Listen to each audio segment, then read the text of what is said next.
Kumusta ang mga bata, ang mga anak mo ngayon? So far, nag-aaral ba lahat? Opo, nag-aaral naman po. Okay, praise God. Sige, ikaw naman, Dayan, kumusta so far? Ngayon po nagtatrabaho po ako, siyempre ako na lang po yung bumubuhay sa mga anak ko. Mm. Itong balita ngayon na mayroong whistleblower na kasama daw doon sa mga gwardiya, no, na sangkot nga dito, nagsasabi na umano ay doon itinapon sa Taal Lake itong mga biktima na nawawala ngayon.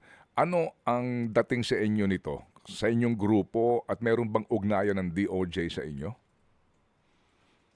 Siyempre nung una po hindi, parang masaya na nakakalungkot, nakakaano. Pero gano'n pa man po nasa part po kami ng gusto po talaga namin makuha yung hustisya sana at matapos na din po yung itong kaso namin. Ah, ano po, parang Parang hindi ko na ano kung mawawalan na kami ng pag-asa kasi siyempre parang hindi na po babalik sa amin ng buhay yung mahal namin sa buhay. Sa ngayon po kasi yung DOJ, wala pa po kaming totally communication about ngayon sa bagong lumabas na testigo. Mm. Parang kasi po noon binaliwala na rin po nila kami.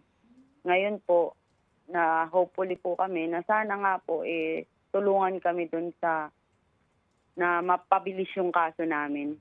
Tsaka dun sa paghahanap po, sana nga po, matulungan din po kaming mahanap yung kahit kung buto na lang po yun o ano pa man. Dayan, ano ba ang estado nito muna ng kaso? Kasi kung maaalala natin, 'di ba mayroong mga kinasuhan, nakapagpiyansa pero binawi yung piyansa. 'Di ba ongoing ngayon dito yung criminal case laban sa mga gwardiya nitong sabungan, particularly diyan sa Manila? So far kayo ba ay may update sa kaso sa pending case ngayon? Ang yun lang naman po yung last update sa amin nung na-withdraw po yung kaso kasi nga po parang ang lumalabas po kasi yung isang case, marami po kasi yun, 'di ba po? Mm. Yung isang case po sa Manila Arena ay nabayaran daw po, kaya parang na-stop po yung kaso namin. Ang sabi po 50 million daw yung binayad para yung kaso nung sa case number 1 dun sa Manila Arena. Mm. Yun po ang sabi sa amin. Oo, pero ang mister mo kasi huling nakita doon sa Santa Cruz Arena, no, sa Laguna. Yes po. Oo, separate na kaso ito ngayon?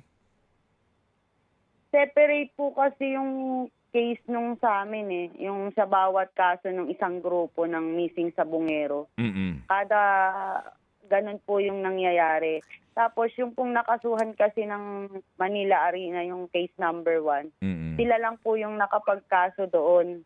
Mm. Mm. Kaya kami po, hindi po kami kasali doon na nagkaso doon sa mga gwardiya, Mm. Pero dito saka yung sa mga dito sa kaso ng mister mo, meron ding pending criminal case ngayon. Pero saan itong husgado? yun nga po wala pa po kasing malinaw na Mm. detalye yung DOJ, kahit yung mga yung mga pulis sa'min, kahit wala po sila halos update. Kaya Mm. 'pag tinanong po sila ongoing, ta's Mm. naghahanap ng ebidensya.